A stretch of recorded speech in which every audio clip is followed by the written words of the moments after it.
வணக்கம். இது மீரா தமிழின் செய்தி பார்வையோடு இணைந்திருக்கிறீர்கள். ஒரு முக்கியமான விடயத்தை இன்றைய தினம் பார்க்க வேண்டும். இலங்கையில் ஏற்படக்கூடிய நில அதிர்வுகள் தொடர்பாக நாங்கள் பார்க்க வேண்டும். கடந்த 5 வருடங்களில் இலங்கையில் நில அதிர்வுகள் அண்மித்த கால பகுதிகளில் பல அதிர்வுகள் உணரப்பட்டிருக்கின்றன. கடந்த 5 வருடங்களில், அதாவது கடந்த காலங்களோடு ஒப்பிடுகையில் இந்த 5 வருடங்களில் ஏராளமான நில அதிர்வுகள் உணரப்பட்டிருக்கின்றன. இது தொடர்பாக பல்வேறுபட்ட கருத்துருவாக்கங்களும் நிலவுகின்றன. அண்மையில் கூட வடக்கு மாகாணத்தில், குறிப்பாக வவுனியாவில் ஒரு நில அதிர்வு ஏற்பட்டிருந்தது.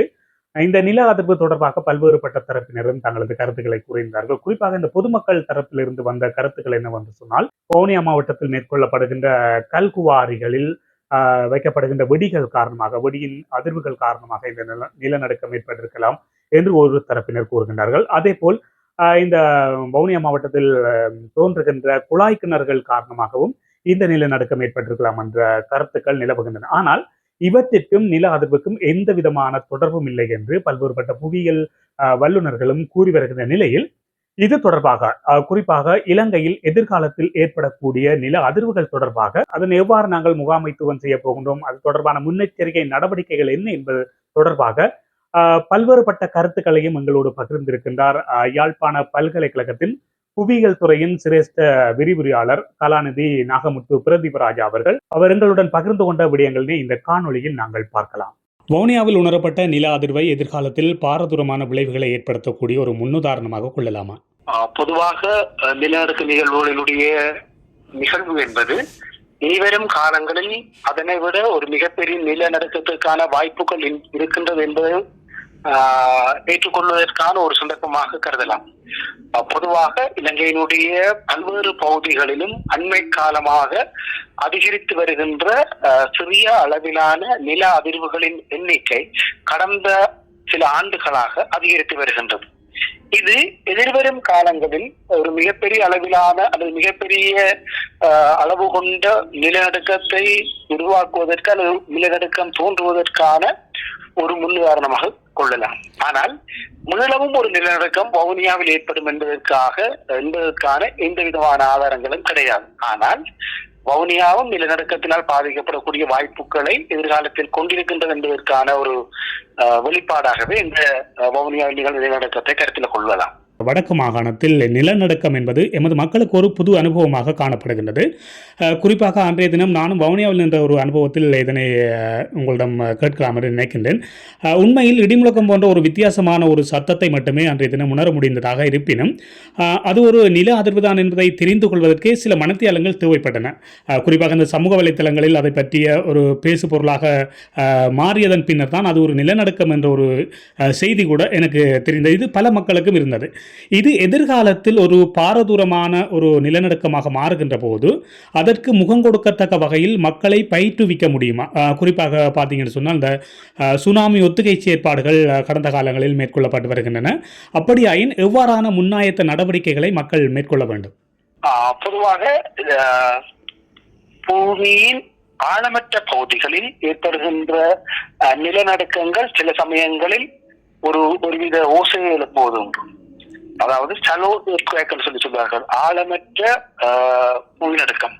ஆனால் வவுனியாவினுடைய புவிநடுக்கத்தை பொறுத்தவரை பூமியின் மேற்பரப்பில் இருந்து 10 கிலோமீட்டர் ஆழ பகுதியில் நிகழ்ந்தமையினால் அது உருவாகுவதற்கு முன்னர் ஒரு மிகப்பெரிய அளவிலான சத்தத்தை உருவாக்கி இருக்கும் என்பதை நான் எனக்கு தெரிந்த வகையில் அது வவுனியாவில் ஏற்பட்ட அந்த நிலநடுக்கத்துக்கும் கேட்ட சத்தத்திற்கும் அவ்வளவு தொடர்பு இருப்பதாக நான் கருதவில்லை.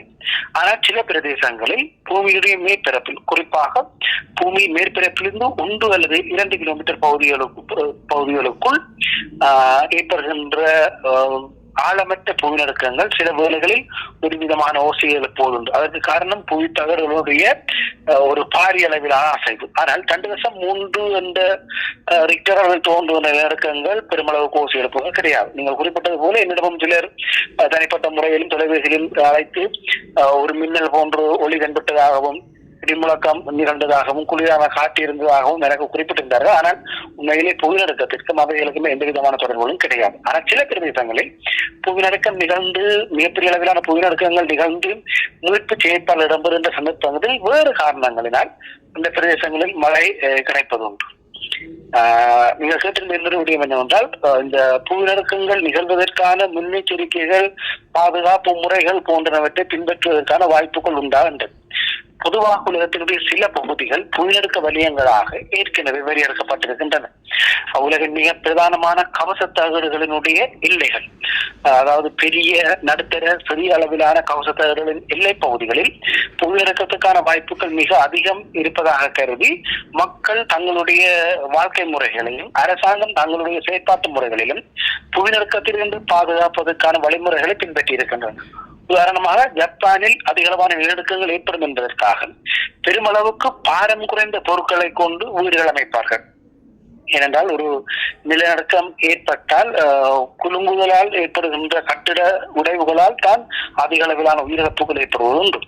அந்த இடிபாடுகளுக்குள் சிக்கி அதிகளவானவர்கள் உயிரிழப்பு. அந்த இடிபாடுகளுக்குள் சிக்கி உயிரிழப்புகளை தவிர்ப்பதற்காக லேசான பாரமற்ற பொருட்களை கூரைகளாகவும் தளங்களாகவும் வைத்து மக்கள் வீடுகளை கட்டியிருக்கிறார்கள். இதனை விட புவிநடுக்கம் தொடர்பான விழிப்புணர்வு கல்வியூட்டல் பல இடங்களில் இந்த விழிப்புணர்வு பகுதிகள், அதாவது இந்த புவிநடுக்க வலியங்கள் என்று அறியப்பட்ட பகுதிகளில் மேற்கொள்ளப்பட்டிருக்கின்றது. உதாரணமாக பெரும்பாலான இடங்களில் புவிநடுக்கங்கள் மிகப்பெரிய பாதிப்பை ஏற்படுத்திய புவிநடுக்கங்களில் கிட்டத்தட்ட 82 விதமான புவிநடுக்கங்கள் 2 சந்தர்ப்பங்களில் நிகழ்ந்திருக்கின்றன. முதலாவது ஒரு சாதாரணமான நடுக்கமாகவும் அதற்கு பின்னர் குறிப்பிட்ட ஒரு சில மணித்துளிகள் இடைவெளிக்கு பின்னர் இன்னொரு பெரிய நிலநடுக்கமும் வந்திருக்கிறது. ஆனால் முதலாவது புவிநடுக்கத்தை அதை அசட்டையாக இல்லாமல் அது புவிநடுக்கத்தினுடைய ஒரு வெளிப்பாடு என கருதி பெருமளவான மக்கள் அந்த குறிப்பிட்ட கட்டிட பகுதியிலிருந்து வெளியே வருகின்ற பொழுது அதற்கு பிறகு வருகின்ற புவிநடுக்கங்களிலிருந்து பாதுகாப்பதற்கான வாய்ப்புகளை நாங்கள் உருவாக்கி கொள்ளலாம். பொதுவாக புவிநடுக்கம் தொடர்பான விழிப்புணர்வு மற்றும் பயிற்சி அல்லது அது தொடர்பான முகாமைத்துவம் தொடர்பான செயற்பாடுகளை இனிமேல் ஒவ்வொரு இலங்கையரும் அறிந்திருக்க வேண்டிய அவசியமானவை. ஏனென்றால் புவிநடுக்கங்கள் தோன்றுவதற்கு முன்னர் நாங்கள் எவ்வாறு எங்களை பாதுகாத்துக் கொள்ளலாம், புவிநடுக்கங்கள் நிகழ்கின்ற பொழுது எவ்வாறு எங்களை பாதுகாத்துக் கொள்ளலாம், அதன் பின்னர் எவ்வாறு நாங்கள் பாதுகாப்போடு மற்றவர்களையும் பாதுகாப்பதற்கான செயற்பாடுகளை முன்னெடுக்கலாம் என்ற அடிப்படையில் நாங்கள் சில எச்சரிக்கைகளை சில கல்வி முறைமைகளை நிச்சயமாக பின்பற்றியாக வேண்டும். நான் ஏற்கனவே என்னுடைய முகநூல் தளத்தில் குறிப்பிட்டது போல கடந்த 5 ஆண்டுகளில் மிக அதிக அளவிலான புவிநடுக்கங்கள் சிறிய அளவில் தான் ஏற்பட்டிருக்கின்றது. இலங்கை மற்றும் இலங்கையை சூழ உள்ள கடல் பகுதியில் ஏற்பட்டு வருகின்றது. ஆகவே எதிர்வரும் காலங்களில் ஒரு மிகப்பெரிய ரிக்டர் அளவில் ஒரு புவிநடுக்கத்துக்கான வாய்ப்புகளை இலங்கை கொண்டிருக்கின்றது என்பது வெளிப்படை. ஆகவே நாங்கள் அது தொடர்பான ஒரு போதுமான விழிப்புணர்வு அல்லது அது தொடர்பான போதுமான அறிவோடு இருக்கின்ற சந்தர்ப்பங்களில் உயிரிழப்புகளை அல்லது பாதிப்புகளை கணிசமான அளவு குறைக்க முடியும். அந்த பறவைகள் இயற்கையை பறவைகள் விலங்குகள் இந்த இயற்கையை முன்னுணர்கின்ற ஆற்றல் உள்ளவை என்று பொதுவாக கூறப்படுகின்றது. இது உண்மையாக இருக்க முடியுமா? குறிப்பாக இந்த வவுனியா சமயபுரம் வீதியில் நடந்த இந்த சம்பவம் என்ன? குறிப்பாக அந்த நீங்கள் உங்களது முகநூலில் கூட இதனை எழுதியிருந்தீர்கள். அங்கே அந்த இருவாச்சி பறவை வந்ததாக அது சத்தமிட்டதாகவும் கூறியிருந்தீர்கள். உண்மையில் இது சாத்தியத்தன்மையாக இருக்கக்கூடுமா அல்லது அதன் உண்மைத்தன்மை புவிச்சரிதவியல் ரீதியில் நிறுவத்தக்க ஒன்றாக காணப்படுகின்றதா? இலங்கையில் நடந்த அனர்த்த வேளைகளில் இந்த இவ்வாறான சம்பவங்கள் நிகழ்ந்ததற்கான பதிவுகள், கடந்த காலங்களில் இந்த சம்பவங்கள் நிகழ்ந்ததற்கான பதிவுகள் ஏதாவது இருக்கின்றதா? பொதுவாகவே உலகம் முழுவதிலுமே புவிநடுக்கங்களை விலங்குகள் முன்கூட்டியே அறியும் என்பது அறிய முடியுமா என்பது தொடர்பான ஆய்வுகள் தற்பொழுது நிகழ்ந்து கொண்டுதான் இருக்கின்றது. ஆனால் சிலர் தங்களுடைய ஆய்வு கட்டுரைகளில் சில விலங்குகளால் அதை உணர முடியும் என குறிப்பிட்டிருக்கிறார்கள். இன்னமும் இது தொடர்பான ஆய்வுகள் முழுமையாக மேற்கொள்ளப்படுகின்றது. ஆனாலும் பொதுவான நம்பிக்கை உலகில் இருக்கின்ற பெரும்பாலான மக்களிடம் இருக்கின்றது. சில வகையான விலங்குகள் புவிநடுக்கம் மட்டுமல்லாது ஏனைய இயற்கை அனர்த்தங்களை கூட அறிந்து கொள்ளும் ஒன்று. அந்த அடிப்படையில் பொதுவாகவே உலகம் முழுவதிலும் பசு, வெள்ளாடு, நாய், பூனை, எறும்பு, கரையான் போன்ற விலங்குகள் புவிநடுக்கத்தை முன்கூட்டியே உணரக்கூடியதாக இருக்கின்றது என்பதை பலர் தங்களுடைய கட்டுரைகளை குறிப்பிட்டிருக்கின்றனர். குறிப்பாக பசுக்கள் தங்களுடைய நடத்தை கோலங்களில் மாற்றத்தை ஏற்படுத்தும் என்றும், கரையான்கள் குறிப்பிட்ட இடத்தை விட்டு நகரும் என்றும், எறும்புகள் இடம் விட்டு இடம் நகர்கின்ற செயற்பாட்டை வளமையை விட அதிகமாக கொண்டிருக்கும் என்ற அடிப்படையிலும் குறிப்பிடுகின்றார்கள். ஆனால் இன்று வரைக்கும் இந்த புவிநடுக்கம் என்பது தொடர்பான புவிச்சரிதவியல் நிலைமைகளோடு இந்த விலங்குகள் உணர முடியும் என்ற விடயம் தொடர்பாக இன்னமும் ஒரு முழுமையான இறுதி தீர்மானம் எட்டப்படவில்லை. ஆனாலும் புவிநடுக்க இடம் தொடர்பான ஒரு படம் ஒன்றினை, அதாவது ஒரு செய்மதி படம் ஒன்றினை நான் என்னுடைய முகநூல் வலைதளத்தில் பதிவு செய்ததன் பின்னர் அந்த குறித்த வீட்டை அடையாளப்படுத்தி போட்டிருந்தேன். அந்த வீட்டினுடைய உரிமையாளர் தானாகவே முன்வந்து எனக்கு என்னுடைய முகநூலில் தனிப்பட்ட வகையில் எனக்கு ஒரு செய்தி அனுப்பியிருந்தால் தான் என்னோட கதைக்க விரும்புவதாக. நான் அவரோட கதைக்கின்ற பொழுது அவர் ஒரு விடயத்தை சொன்னால், நான் உங்களுக்கு ஒரு மிக முக்கியமான விடயத்தை சொல்ல வேணும். அதாவது செவ்வாய்க்கிழமை புதுநடுக்கம் இருந்தது. ஞாயிற்றுக்கிழமை பின்னேரம் வளமைக்கு விட வேறானதாக அந்த பறவை தாங்கள் அதுவரைக்கும் தங்களுடைய வளவில் காணவில்லை என்றும், வளமைக்கு விட வேறானதாக அந்த பறவை மிகவும் ஆக்ரோஷமாகவும் மிகவும் வேதனையாகவும் பெருங்குரல் எடுத்து கத்திக் கொண்டிருந்ததாகவும், தங்களுடைய வீட்டில் இருந்த பலர் அதனை வீடியோ படம் எடுத்துக் கொண்டதாகவும் புகைப்படம் எடுத்துக் கொண்டதாகவும் குறிப்பிட்டு அந்த இருவாச்சி பறவையினுடைய படத்தை எனக்கு அனுப்பியிருந்தார். என்னை பொறுத்தவரையில் இது தற்செயலாக நிகழ்ந்ததா அல்லது உண்மையிலேயே அந்த பறவைக்கு அந்த விடயம் தெரிந்திருந்ததா என்பது தெரியவில்லை. ஆனால் அந்த வீட்டு உரிமையாளருடைய அல்லது அந்த குடும்பத்தினருடைய கருத்துப்படி வளமைக்கு மாறானதாக அந்த பறவை அந்த அவர்களுடைய அதாவது புயலெடுக்க மையம் என்று அழைக்கப்பட்ட அந்த இடத்தில் இருக்கின்ற அந்த குழாய் கிணற்றடியில் வந்திருந்து கத்தியதாக அவர்கள் குறிப்பிட்டிருந்தார்கள். அவர் அதை மிகவும் சிலாயித்து குறிப்பிட்டிருந்தார். தன்னுடைய வாழ்க்கையில் அது வரைக்கும் அந்த பறவை தான் காணவில்லை. ஆகவே என்னை பொறுத்தவரைக்கும் அந்த பறவைக்கும் அந்த புயலெடுக்கத்துக்கும் எத்தகைய தொடர்பு இருக்கின்றது எனக்கு தெரியவில்லை. ஆனால் கடந்த சில காலங்களில் பல்வேறு இடங்களிலும் இந்த இயற்கை நிறுத்தங்கள் தொடர்பாக பறவைகள் விலங்குகள் தங்களுடைய துலங்களை வெளிப்படுத்தியிருக்கின்றன.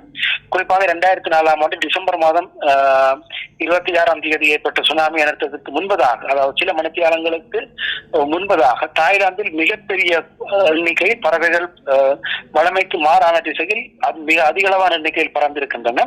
இந்தோனேசியாவிலும் அதே மாதிரி நிகழ்ந்திருக்கின்றன. உலகின் பல பிரதேசங்களில், அதாவது அலாஸ்கா போன்ற பிரதேசங்களில் பெருமளவான புயல்கள் ஏற்படுவதற்கு முன்னர் பறவைகள் கூட்டமாக இடம்பெயர்ந்த நிலைமையும் அவதானிக்க முடிகின்றது.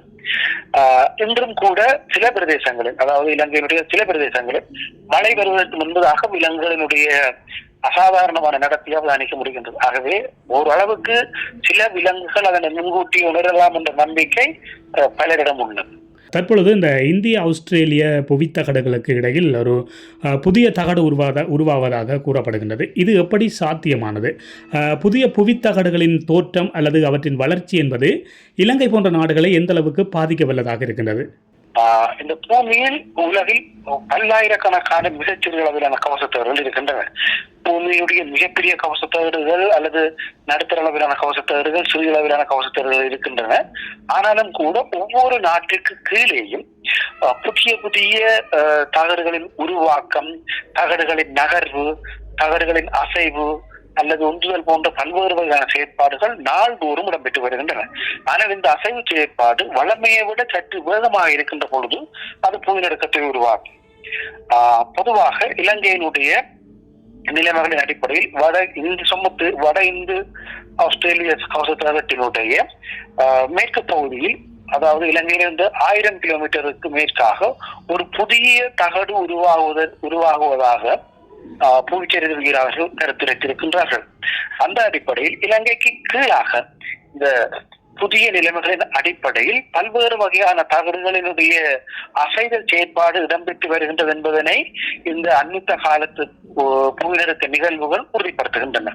பொதுவாக இலங்கைக்கு கீழான நிலப்பகுதியில் பல்வேறு வகைகளிலான புவிநடுக்க அசைவுகள் இடம்பெற்று வருகின்றவை அண்மை காலத்து புவிநடுக்க நிகழ்வுகள் எங்களுக்கு வெளிப்படுத்தி இருக்கின்றன. ஆக இலங்கை கீழாக புதிய அளவிலான கவசத்தகடுகள் உருவாக்கம் என்பதோ அல்லது நகர்வு அல்லது அசைவு என்பதோ இடம்பெற்று வருகின்றது என்பது உண்மை. ஆனால் ஒரு விடயத்தை நாங்கள் அனைவரும் உணர்ந்து கொள்ள வேண்டும். இலங்கைக்கு கீழாக இலங்கைக்கு அண்மித்த பகுதிகளில் புவிநடுக்க வாய்ப்புகளை இந்த கவசத்தகடுகள் உருவாக்கி வருகின்றது என்பதனை நாங்கள் ஏற்றுக்கொள்ள வேண்டும். ஆகவே எதிர்வரும் காலங்கள் இந்த விடயங்களை நாங்கள் அந்த நிகழ்வுகள் நடக்கிற பொழுது மட்டுமே வெறுமனே கதைத்து போட்டு இருக்காமல், அல்லது அந்த கதைத்து அதை அப்படியே மறந்து போய் அந்த மாதிரியான நிலைமைகளில் இருக்காமல், எதிர்வரும் காலங்களில் நாங்கள் எங்களுடைய அனைத்து பிரஜைகளுக்கும் புவிநடுக்கம் தொடர்பான ஒரு விழிப்புணர்வு ஏற்படுத்த வேண்டும். நாங்கள் ஒரு மிகப்பெரிய புவிநடுக்கத்துக்கான வாய்ப்புள்ள இட அமைவில் வாழ்ந்து வருகின்றோம் என்பதை ஏற்றுக்கொள்கின்ற மனநிலையை எல்லாரும் உருவாக்கிக் கொள்ள வேண்டும். அந்த அடிப்படையில் இலங்கையில் பாரதூரமான நில அதிர்வுகள் தோன்றுகின்ற போது அதனை எதிர்கொள்ளக்கூடிய அளவுக்கு இலங்கையின் தற்போதைய கட்டட அமைப்புகள் காணப்படுகின்றன. குறிப்பாக இந்த மலையகம் மற்றும் வடக்கு கிழக்கு தமிழர் தாயக பிரதேசங்களில் இந்த நிலைமைகள் காணப்படுகின்றன. அதனை விட இந்த கொழும்பு உள்ளிட்ட பெருநகரங்களில் இந்த கட்டட அமைப்புகளின் நிலைமை எவ்வாறான ஒரு எதிர்காலத்தில் பாரதூரமான நிலநடுக்கங்கள் தோன்றுகின்ற போது எவ்வாறு அதனை எதிர்கொள்ளப் போகின்றார்கள் மக்கள்? இலங்கையின் எந்த ஒரு பகுதியிலும் இந்த புவிநடுக்கத்தை எதிர்கொள்வதற்கான தயார்படுத்தல்களோ கட்டிட அமைப்புகளோ எதுவும் கிடையாது. இலங்கையினுடைய எல்லா பகுதிகளிலுமே புதிய கட்டிடங்களின் நிர்மாணம் என்பதும் அல்லது இருக்கின்ற கட்டிடங்களின் நிர்மாணம் என்பதும் எந்த வகையிலும் புவிநடுக்கத்தினுடைய தாக்கத்தை தாங்குதிறன் கொண்டதாக அமையவில்லை. எல்லா பிரதேசங்களிலுமே புவிநடுக்கத்திற்கான பாதிப்புகளின் அளவை அதிகரிக்கக்கூடிய வகையில் தான் நாங்கள் கட்டிடங்களை உருவாக்கி வைத்திருக்கின்றோம். சிறப்பாக அல்லது குறிப்பாக சொல்வதானால் குடிசை வீடுகளை கொண்டிருப்பவர்கள் தவிர மற்ற எல்லா வகையான நிரந்தரமான கட்டுமானங்களை கொண்டு அமைக்கப்பட்ட கட்டிடங்கள் அல்லது அமைப்புகள் எல்லாமே புவிநடுக்கத்தை தாங்குவதற்கான சூழ்நிலைகளில் இல்லை. அது ஒரு மிகப்பெரிய அளவிலான புவிநடுக்கம் நிகழ்ந்தால் இலங்கையினுடைய எந்த பகுதியா இருந்தாலும் மிக மோசமான பேரழிவை சந்திக்கும். கடந்த காலங்களில் இந்த பொருத்து வீடு சம்பந்தமாக வடக்கு கிழக்கில் பொருத்து வீடு சம்பந்தமாக பல்வேறுபட்ட செய்திகள் வந்திருந்தன. அது சில அரசியல் காரணங்களால் தவிர்க்கப்பட்டன. அந்த பொருத்து வீடுகள் இதற்கு ஒரு சிறந்த ஒரு தீர்வாக இருக்க முடியுமா? கொங்கிரீட் சுவர்களால் அமைக்கப்பட்ட வீடுகளோடு ஒப்பிடுகின்ற பொழுது பொருத்து வீடுகளில் ஒரு புவிநடுக்க நிகழ்கின்ற பொழுது கொங்கிரீட் சுவர்களினால் அமைக்கப்படுகின்ற வீடுகளோடு ஒப்பிடுகின்ற பொழுது இந்த பொருத்து வீடுகளினுடைய பாதிப்பு தன்மை குறைவுதான். ஆனாலும் அதை கூட மிக ஒரு பாரம் குறைந்த உலோகங்களினால் அமைப்பதன் மூலம் இந்த எதிர்கால புவிநடுக்கத்தில் இருந்து பாதுகாப்பதற்கான வாய்ப்புகளை இந்த பொருத்து வீடுகள் கொண்டிருக்கும். அதை தவிர்த்து கொங்கிரீட் கட்டிடம் சார்ந்த கட்டமைப்புகள் சார்ந்த வீடுகளோடு ஒப்பிடுகின்ற பொழுது பொருத்து வீடுகள் ஓரளவுக்கு பாதுகாப்பானவை. நிச்சயமாக இந்த எதிர்காலத்தில் பாரிய நில அதிர்வுகள் தோன்றுகின்ற போது இலங்கையின் பெரிய நீர்த்தேக்கங்கள் உடைப்பெடுக்கக்கூடிய சாத்தியக்கூறுகள் காணப்படுகின்றதா? என்று சொன்னால் இந்த நீர்த்தேக்கங்களுக்கு அண்மையில் கூட மக்களது வீடுகள் இருக்கின்றன. இவை எவ்வாறான சேதங்களை ஏற்படுத்தும்? நிச்சயமாக கட்டமைப்பு சார்ந்த மிகப்பெரிய அணைக்கட்டுகளுக்கு அண்மித்த பிரதேசங்களில் புவிநடுக்கங்கள் ஏற்படுகின்ற பொழுது அவை உடைவதற்கான வாய்ப்புகள் இருக்கும். ஆகவே அவை உடைவதனாலும் அந்த பிரதேசத்தில் இருக்கின்ற பகுதியில் பாதிக்கப்படும். புவிநடுக்கத்தாலும் அது ஒரு அணை உடைகின்ற அளவுக்கு ஒரு குறிப்பிட்ட பிரதேசத்தில் புவிநடுக்கம் ஏற்பட்டால் அந்த பிரதேசத்திலிருந்து அணை உடைந்து வெள்ளம் ஒன்றுதான் மக்களை அழிக்க வேண்டும் என்ற நிலைமை கிடையாது. அந்த புவிநடுக்கமே அந்த மக்களை அழித்துவிடும். ஆனாலும் நான் சொன்ன இந்த கட்டுமான செயற்பாடுகளை குறைவாக கொண்டிருக்கின்ற மக்கள் அல்லது லேசான பொருட்களை கொண்டு, அதாவது கிடுகு, ஓலை அல்லது மரங்கள் போன்றவற்றால் அமைக்கப்பட்ட குடிசை வீடுகள் அல்லது ஓலை வீடுகளில் ஒப்பீட்டு ரீதியில் பாதுகாப்பானவை. நிச்சயமாக இலங்கையில் ஏற்பட்ட நில அதிர்வுகள் இலங்கை தீவை அண்மித்த கடல்களில் நிகழக்கூடிய சாத்தியம் உள்ளதா? அவ்வாறு நிகழ்கின்ற போது இந்தோனேசிய பிராந்தியங்கள் போன்று ஆழிப்பேரலைகளை ஏற்படுத்தக்கூடிய அளவுக்கு காணப்படுமா? உண்மையில் மிக அண்மையில் கங்காலையிலிருந்து 100 கிலோமீட்டர் கிழக்காக 5.3 என்ற அடிப்படையிலான ஒரு புவிநடுக்க நிகழ்வு நிகழ்ந்திருந்தது. ஆனாலும் சுனாமி எச்சரிக்கை விடப்படவில்லை. ஆனால் இலங்கைக்கு அண்மித்த கடல் பகுதிகளில் ஒரு மிகப்பெரிய அளவிலான ரிக்டர் அளவு கொண்ட புவிநடுக்கங்கள் ஏற்பட்டால் சுனாமிக்கான வாய்ப்புகள் உள்ளன. நிச்சயமாக. மற்றொரு கேள்வி சார், ஒரு முக்கியமான ஒரு கேள்வி என்னென்றால், அந்த யாழ்ப்பாணத்தின் தரைத்தோற்ற பாறை அமைப்பு பெரும்பாலும் சுண்ணாம்பு பாறைகளாகவும் அதேபோல் நிலக்கீழ் குகைகளாகவும் காணப்படுகின்றது என்று புவியியலாளர்கள் கூறுகின்றார்கள். இந்த நிலையில் தற்போது பல மாடிகளில் கூட கட்டடங்கள் அமைக்கப்படுகின்றன யாழ்ப்பாணத்தில். இது எதிர்காலத்தில் எவ்வாறான தாக்கத்தை கொடுக்கும்? பொதுவாக யாழ்ப்பாணத்தினுடைய பெரும்பாலான பகுதிகள் சுண்ணக்கட் பாறைகளை கொண்டிருக்கின்றன. இருந்தாலும் கூட ஒரு மிகப்பெரிய அளவிலான மாடி வீடுகள் அமைக்கின்ற பொழுது அதனுடைய தாங்கு திறனை அதற்கு கீழுள்ள நிலப்பகுதியில் அடித்தள பாறை கொண்டிருக்கின்றதா என்பது தொடர்பான பரிசோதனைகள் அல்லது ஆய்வுகளுக்கு பின்னர் தான் அது தொடர்பான உறுதியான முடிவுகளை கூற முடியும்.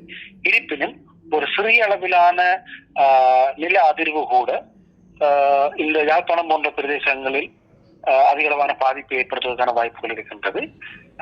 ஆனாலும் நிலநடுக்கத்தை தாண்டி சுண்ணக்கல் நில உருவங்கள் சில சந்தர்ப்பங்களில் இடிந்து விழுவதற்கான வாய்ப்புகளும் இருக்கின்றது. அந்த சூழ்நிலைகளில் அதற்கு மேலுள்ள கட்டுமானங்கள் பாதிக்கப்படுவதற்கான வாய்ப்புகள் இருக்கின்றது.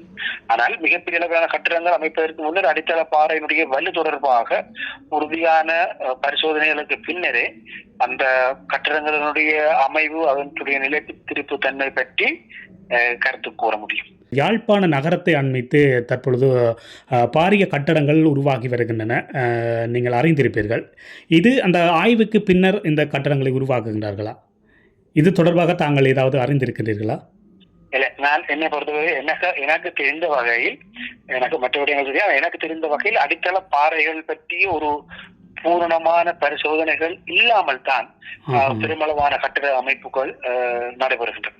மிகப்பெரிய அளவிலான மாடி கட்டிடங்கள் கூட அடித்தள பாறை பற்றிய ஒரு மண் பரிசோதனை மேற்கொள்கின்றார்கள். அதற்கு மேலதிகமாக மிகப்பெரிய அளவிலான அடித்தள பாறைகள் பற்றிய பரிசோதனைகள் மேற்கொள்ளாமல் தான் கட்டிட அமைப்புகள் அதிக அளவில் மேற்கொள்ளப்படுகின்றன. நிச்சயமாக சார், இதுவரைக்கும் எங்களது ஊடகத்தோடு தங்களது பொன்னான நேரத்தை செலவழித்து எங்களுக்காக இணைந்து கொண்டமைக்கு எங்களது மனமார்ந்த நன்றிகளை கூறிக்கொள்கின்றோம் சார். நன்றி சார். நன்றி சார். இதுபோன்ற செய்திகளை உடனுக்குடன் தெரிந்து கொள்ள மீரா தமிழ் சேனலை சப்ஸ்கிரைப் செய்து இணைந்தீர்கள்.